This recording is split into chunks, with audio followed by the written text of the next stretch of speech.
What's up, everybody? I'm Thomas J. Bellezza, and welcome to The Right Mindset. Today, we are going to go over Act 1, Section 3. This is known as The Protagonist's Life Changes Direction. Again, that's The Protagonist's Life Changes Directions. We're going to be using our Shawshank Redemption template to showcase you this section of basically the 27-point outline beat that was created by Kate O'Keefe.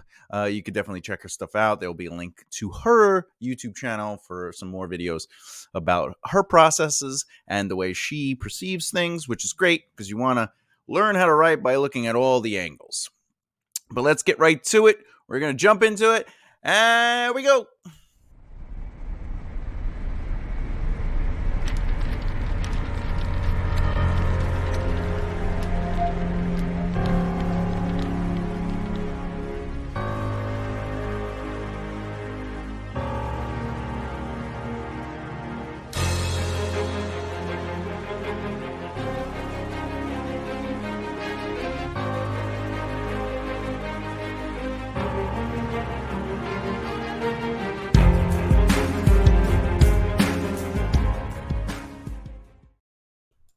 All right, as always, if you're new here or you've been following for some time and you're really enjoying the content, please hit that subscribe button. Remember, we also have a podcast, The Right Mindset, where we interview other authors of all levels and learn about their journey, a little bit about the inside of the business from their perspective, and of course, how to write. And as I said, today is a video that's going to focus on Act 1, Section 3, The Protagonist's Life Changes Direction.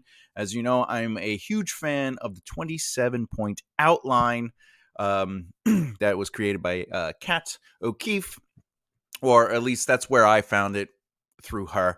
And this is the next video in this series. We've already gone over Act 1, Section 1, and Act 2, Section 2. Now we're ultimately going to take a little peek into what is the reaction to the inciting incident ultimately. Because the inciting incident happened and all that craziness went on, this is the area of your story where you'll say, hey, how is the world and my character reacting to said thing? Which takes us to a recap of Act 1, what it is. Because remember, I have that long form video, the 27-point outline, where I go over all of this pretty in general terms, but I talk about a couple other things. It's been a pretty popular video, and I'm overly grateful from the love and support that people have been giving me for that particular video, but I figured these are a little more breakdownish per section, one might say. So what is the recap of Act 1, Section 3? As always, I have adapted this method from Kat O'Keefe, so remember that, okay? Act 1, Section 3, the protagonist's life changes direction. What is that? What is that, and what does it really mean? It means if we know Act 1, Section 1 is the introduction to the ordinary world and the inciting incident, making Act 1, Section 2, they won't they moment of their ordinary world. Basically, are they going to take action? And if they do take action, what happens with that taking action? Well, this turns Act 1, Section 3 into a chance for the protagonist to take on their life-changing events. So let's look at how we explain that in the outline template of the section real quick, just to get a little look-see, a little peeky-doo into the Shawshank Redemption. Okay, there you go. Let's if you could see that, all right. I'm actually gonna try to blow it up. Let's see. Does that work? Yeah, that works a little bit for you guys. Because I want you to be able to see it, right? Yeah, okay, that's clear. So as you can see, this is from Shawshank Redemption. You can see up here. And I already broke down. If you've watched the other videos, you know we went over this already. Section 2, we went over this. So now that Andy and Red have met each other, now that Andy has really learned a little bit about what Shawshank prison life is, we've introduced the subplot of the sisters, and Andy has chosen to take action to accept where he is while still maintaining the mindset that I'm not a prisoner here. I want to learn to keep the life that I had out, which is, I need the rock hammer, right? That all happened in those other sections. So now that he took action to buy the rock hammer, that he took action and says, "Look, I wonder if the sisters know that I am not a homosexual." And Red's like, "Well, neither are they. They're just crazy and they like taking advantage of people. They're monsters." So if we look at this and we really say to ourselves, "Hey, what happens in the life changes direction?"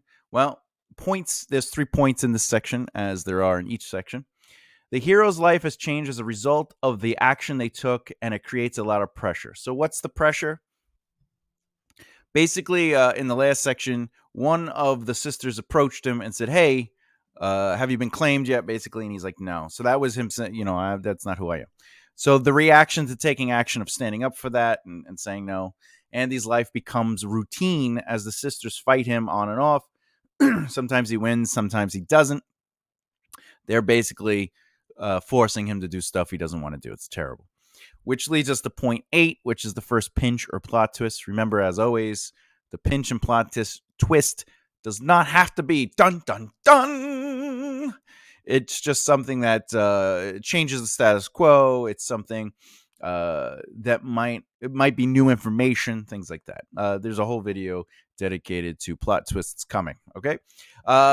So in this situation, what is the first pinch or plot twist? The roof needs work, and Red gets Andy and a few others to be chosen to do it. Why is this a plot twist? Because their daily life has been changed or altered. Basically, Andy's life has up to this point been the laundromat, the laundry room, and fighting the sisters. He hasn't really had a reprieve. He's exhausted. And now he gets to work on the roof away from everybody for a little bit, especially in the it might be the hot sun, but at least it's a different life, right? A different experience, one might even say. All right, and now because of that, point 9 happens. Because of the pinch, the hero is pushed into the new world. All right, which means point 9 isn't the new world. It means this is going to be the thing that sends your character into the new world. All right. So, what is it that Andy does that sends him into the new world? While tarring the prison roof, Andy takes a chance to approach Hadley about an upcoming inheritance and how he can keep it all. Why is this push him into the new world? Because right now, Andy is basically a nobody in the prison. He's just trying to survive. His area of expertise is he's a banker, right? He was a vice president of a bank or something like that. Right? And he's really smart with numbers, and he's a very intelligent character. So Hadley's upset because he's like, the government's gonna get everything. It's a couple. I think it was 30,000 or something like that. I forget what it was. It was a lot of money. And Andy's like, "Hey, I can help you with that. I'll even do it. I'll do it, but it's gonna cost you. I think it's three suds, 3 beers for each of my fellow workers or whatever."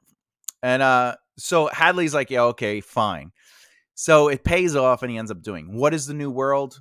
That's going to be in another video in greater detail, but just to throw you, what is the new world is Andy gets accepted into the arms of the other guards. The warden takes notice. He's taken out of that unknown world and that terrible lifestyle that he has, because directly after this, what happens is the sisters really go at him. So Hadley takes out the sister boss, etc., etc. So he has the protection of the guards. He has the protection of the warden. So he does right by them. They do right by him. Therefore, this act to help Hadley, okay, and to take a chance, which is also character development, to help Hadley, it leads to that new world or those new obstacles and opportunities. All right. So now I want to kind of go over what should go in Act 1, Section 3 if you're writing yours. All right. Now, we just used Shawshank as an example to kind of see the movement of it. Again, point 7, point 8, point 9. Point 7 is the reaction to whatever your protagonist or the story's a choice to take action, what is the response to that? A real quick example is if my ordinary world is that I always get coffee at this one location, I always get the same coffee.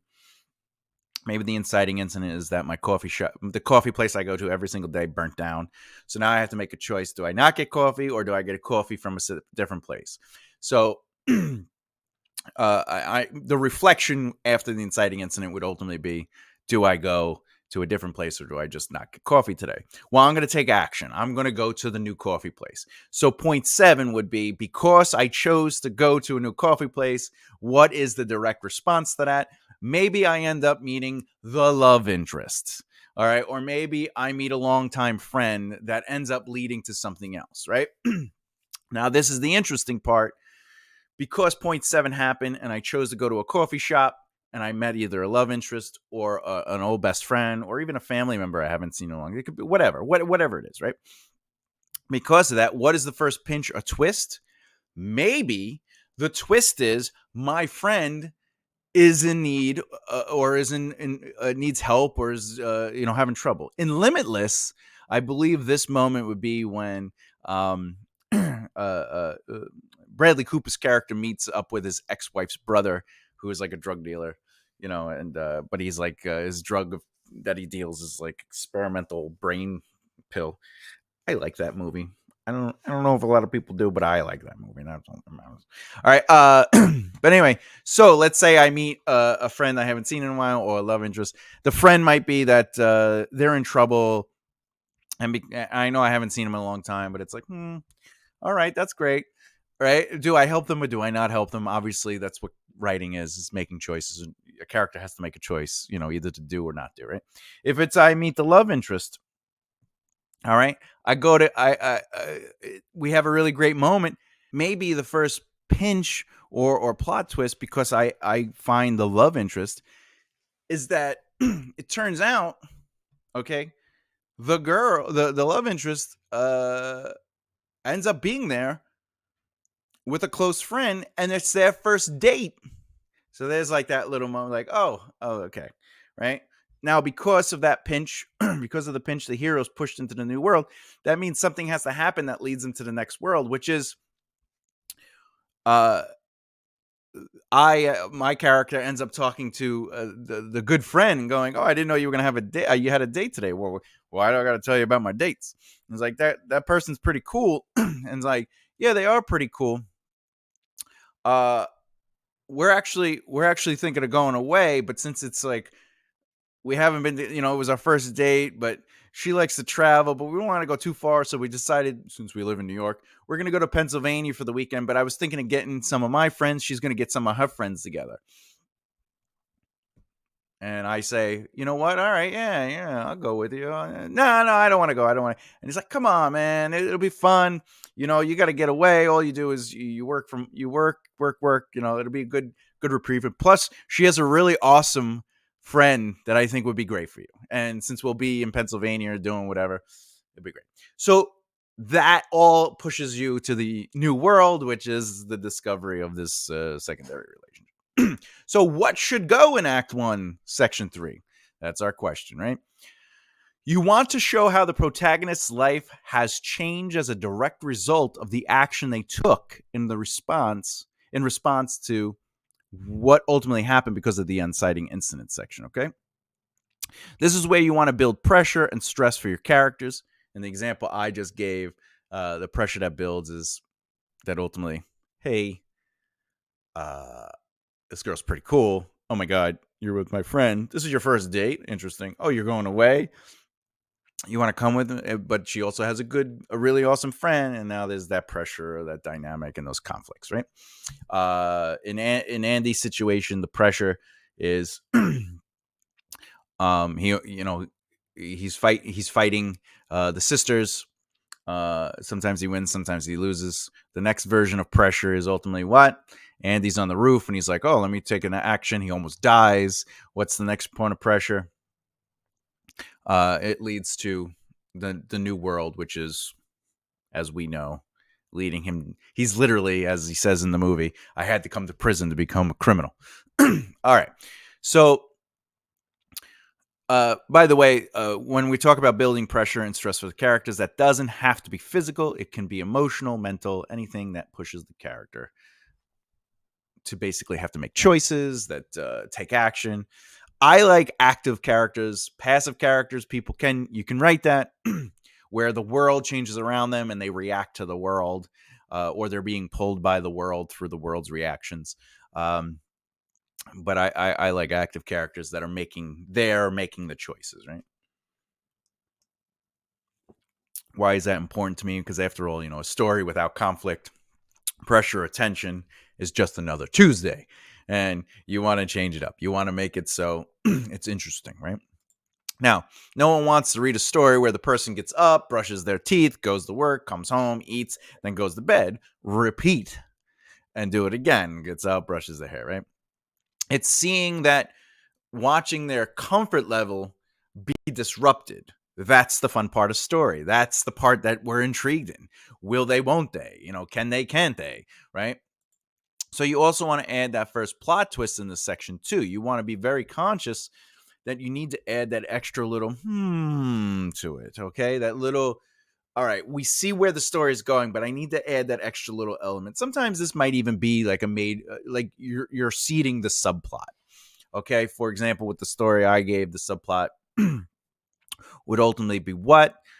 The relationship with the best friend, right? Okay. Another subplot in that example would be um, the relationship with the potential love interest's friend as well. So there's two potential subplots there, right? In the Shawshank Redemption, the subplot is the roofing. Okay. Another subplot is Andy's relationship with the guards, which leads to ultimately the relationship with the ward. Definition of a pinch. Oh, and I'll repeat this over and over again. A plot twist does not have to be a dun dun dun moment. It could be something more subtle. All right.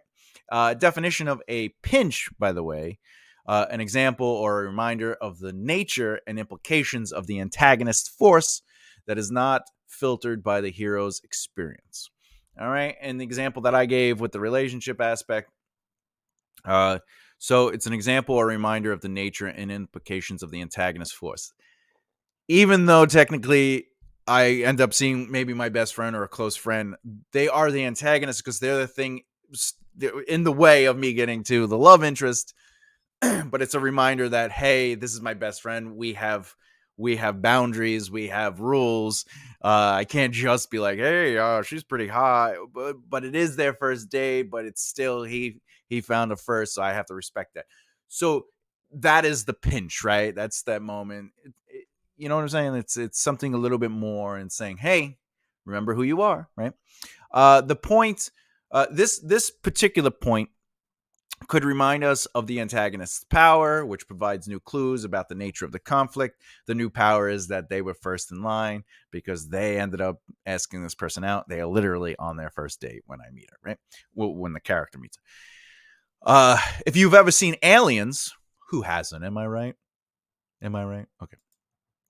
When the alien detaches from Kane's face and disappears somewhere in the ship where the rest of the crew can't find it.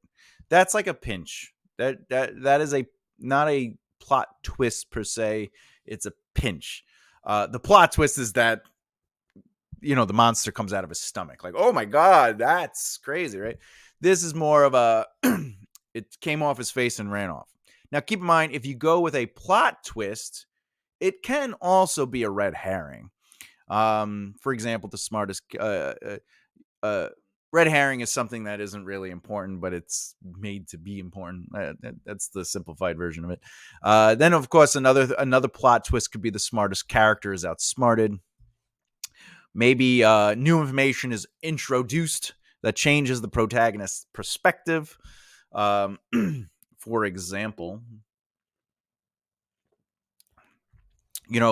when Andy gets to the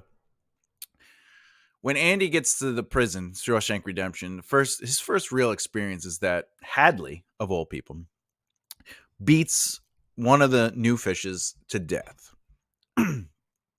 So the new information here that changes the protagonist's perspective is that he's willing to overlook what Hadley did so he can survive. He's learning, all right, I gotta have to accept certain things in this prison, but I might be able to use this to my advantage and be able to do something with it. Another example of the protagonist's perspective changing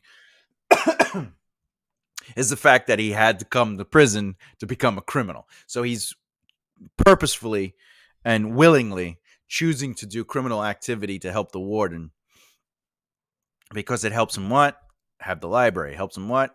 Get people their GEDs. Helps him what? Not have to deal with a lot of crap. Helps him what? He has the guards to protect him, right? So his perspective has changed because of new information, right?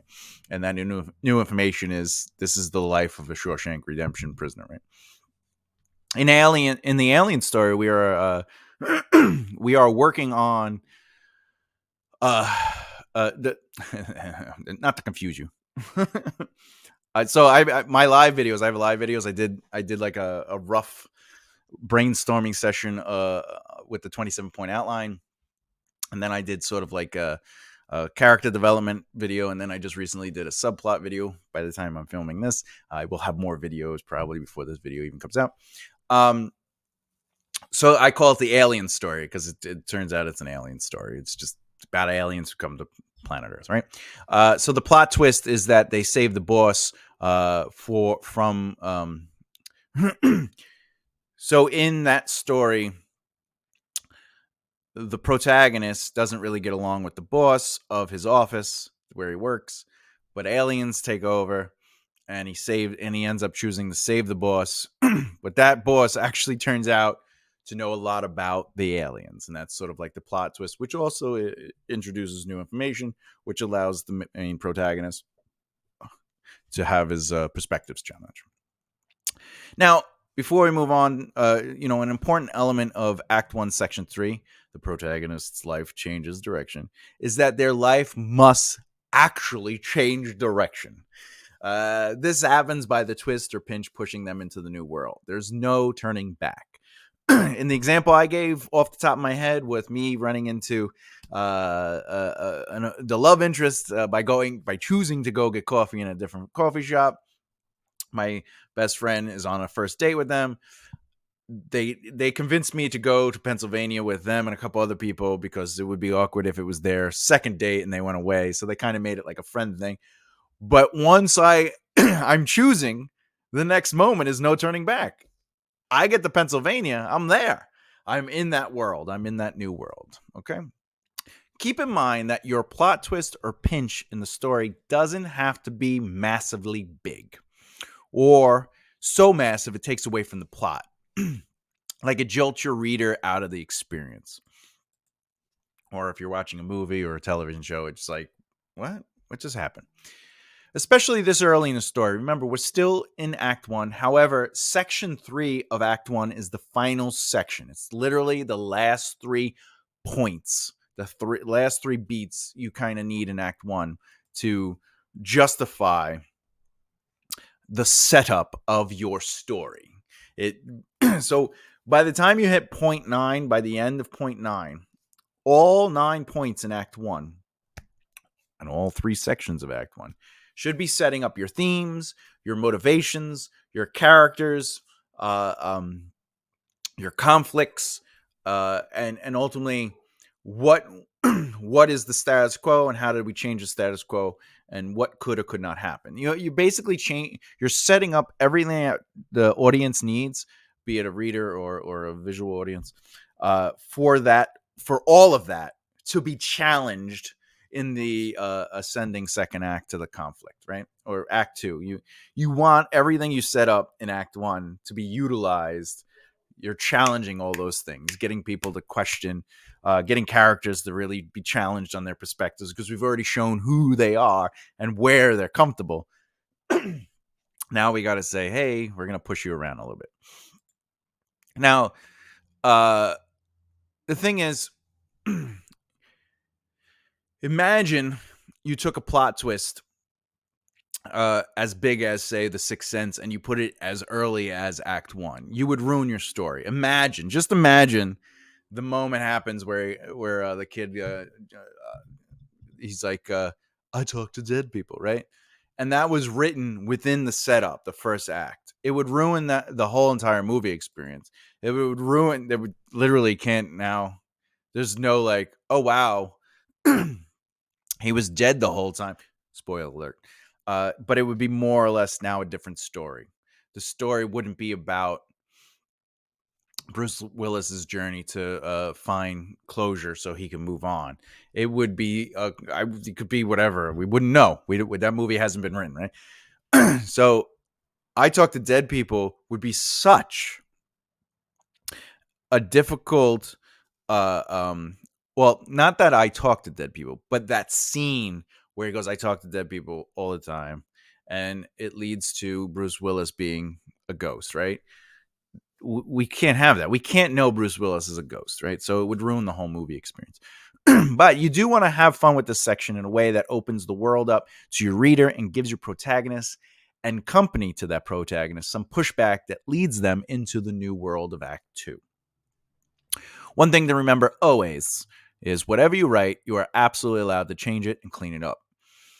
A big thing that I've learned, especially from like clients that I work with when it comes to developing a story or developing a narrative, is they at times, and this isn't the killing your babies idea. Killing your babies is like once you have a story and it's pretty solidified, but you know, you got to cut some pages just because the book is too long or the script is too long, or it's a moment that isn't really about the story. It takes you out of the story, but you really love it because it's cool. Like that, like you got to be willing to cut those things, right? But I'm not talking about killing your babies in this sense, or the term killing your babies. What I'm talking about is you have to remember you're allowed to change things. Like just because you make character A super strong and gruff, but maybe you go with the stereotypical, they're an alcoholic and they're scruffy. That doesn't have to be the end result, because while you're working your story, you can say, well, what would it be if they weren't a drunk? Or what would it be if they weren't super strong? Or what would it be? You're allowed. You have to give yourself the freedom to remember you're allowed to change the details while you're developing your story. You're also allowed to change your details way after the story if you want. It's yours. You can do whatever you want with it. Just know when too much change is too much change, though. You have to be able to say, hey, I think I'm going a little too far. Let me reel it in. Like you, when you're working on, that's the thing about being a writer. You don't always have a writing partner. It's more common to have a writing partner with scripts, less so with a novel. So you have to be willing and able to say, wait. Let me work with this and see where it goes. I've made too many changes. You have to have that strength in you. At some point, you'll have to move forward so the book can be finished, right? Okay. Now, the next video in this series will absolutely, without a doubt, focus on Act 2, Section 4, known as Crisis of New World, Crisis of the New World, and it's also sub meaning is it's the ascending rise to conflict.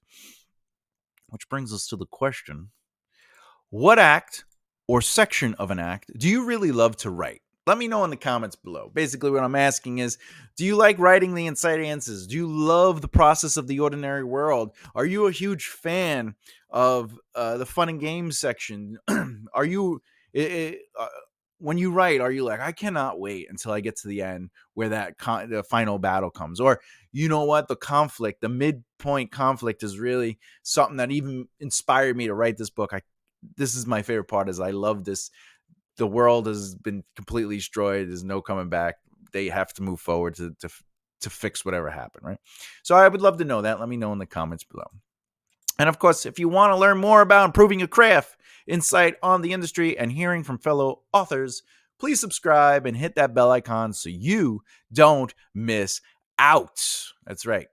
Because, that's the whole thing. I do a video every Tuesday at 2 o'clock.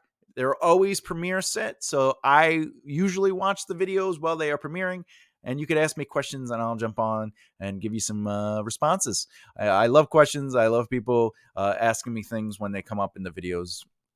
Trust me, it's the reason I do this. I am a teacher at heart. I love educating people. That's why I teach what I teach, right?